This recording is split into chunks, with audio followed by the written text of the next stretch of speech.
glad to have you with us today. We're counting down to our next bar exam, which right now is a little under 100 days away. This is certainly a bellwether point for a lot of people. I know some of you are still in school, and at this stage, you're probably just getting ready for your finals. So to you, the bar is still perhaps just an event, but many of you have begun your studies already, and that's great news, and we certainly encourage that. Now, 100 days until the bar, to some people, seems like a very, very short period of time. In other words, it feels like the exam is going to be right on top of you. But I think for most people, 100 days, when we think about bar exam days, is still a very long time. And it's what I've often described as the dog days of bar review. It's kind of hard to get motivated for a lot of people right now. It's still really too far away for most people to feel really focused on it, and yet you're not really comfortable and to take it as seriously probably as you ought to, but you want to do something still. And so for most people, you want to be starting now, working a little bit in order to get the most benefit from the work that you're going to be doing as you lead up to the test. Now, obviously, if you're in our course, I want to encourage you to follow your study guide, your syllabus, follow that list of assignments and the time that we give you and suggest that you spend on each assignment. It's definitely an advantage over those people that don't start studying until much, much later. And the net benefit is that it keeps you moving through this kind of still period of time without spending too long on any one subject. Now, at about 100 days until the exam, results start to come in from previous exams. And on our site, we've done a lot of things to help bring you up to speed on that. We've got a blog, obviously. We've got a podcast that comes out once a week where we talk about those results. And you can find those links on our front page at celebrationbarreview.com. In addition to that, I try to interview some successful bar exam takers after every exam. We're doing that right now. And we've got some of those interviews on our site if you look under testimonials and case studies. And I think these are really great stories for you to watch and kind of see what people are talking about and what their experience has been. And I think that when you see that, it should be encouraging to everyone, because some of the successes that people have and in the face of the difficulties that they've got are absolutely extraordinary. Now, one of the things that happens when results begin to come in, I take the time to talk to people who took other bar reviews or studied on their own and they didn't pass their exams. So they're contacting us for assistance. And in a way, that's always kind of sad, because for the most part, I find that the people that I talk to in that situation generally worked very, very hard. They studied hard, they seem like they're really bright people, and they made a good effort. And frankly, most of them, I think, would say that they're baffled by why they didn't pass the test. And of course, if you haven't been keeping up, you may not be aware that there are more repeat bar takers than there are first-time bar takers. So this is not uncommon at all. Now, the most common reason that I find why people don't pass the exam is that not that they didn't study hard enough or they aren't smart enough. It's that they had a model or a paradigm of the exam that's in their head in terms of what the test was measuring, what it was evaluating, what the examiners were testing them on, and that paradigm or model was inaccurate. Now, by saying that, I don't mean that it was inaccurate with respect to the substantive law. Truth is, most all of us in the bar review industry teach basically the same substantive law. We may have different approaches to it, but we teach the same rules. The problem here is that people who failed typically have a paradigm in their head of what the test is, and that paradigm is completely inaccurate. It just doesn't work in the real world of the bar exam. And here's the paradigm, if I can put it simply, that I think most people have who are unsuccessful. The people who don't pass seem to believe that the bar exam is a test of how much law they can memorize and recite. Definitely on the essays and performance tests, but even more so, I think, in some cases today on the multi-state exam. In other words, they say, I'm going to memorize all the elements and all the rules, and then I'll just spit them back like I did in law school. Well, you know, for a minority of people, that approach is okay, it works, and some people pass, but not the majority of bar takers. So for the majority of bar takers, it's not enough to just memorize and recite rules. And because we don't emphasize memorization or recitation and cramming, we have for many years now consistently been better than the state pass rate averages, even though we work with more repeat bar takers than first-time takers. And it's because we approach the exam from a different perspective.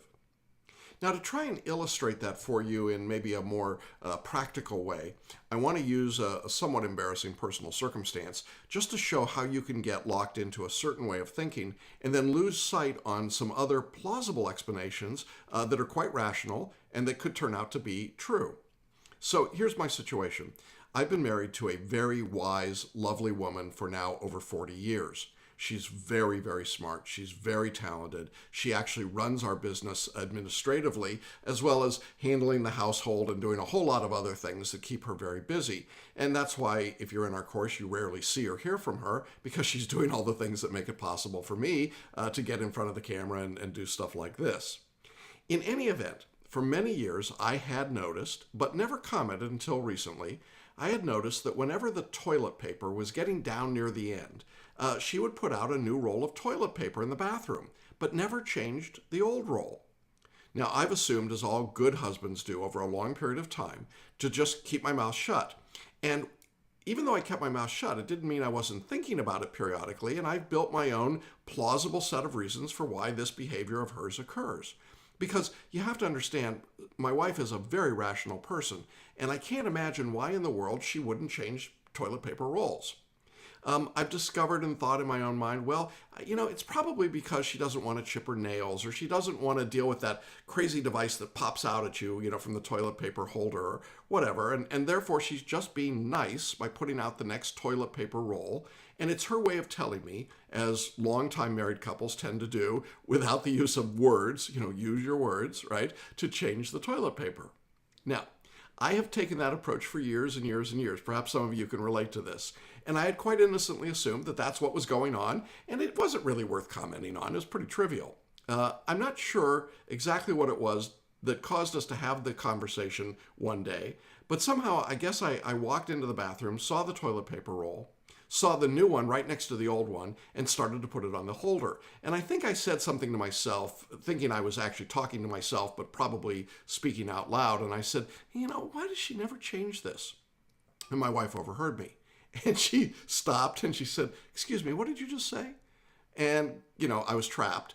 And in the way that husbands do when they're trapped, you've got to actually say something. So I said, "Well, dear, it looks to me like you never changed the toilet paper roll." And she looked at me and said, "You are such an idiot.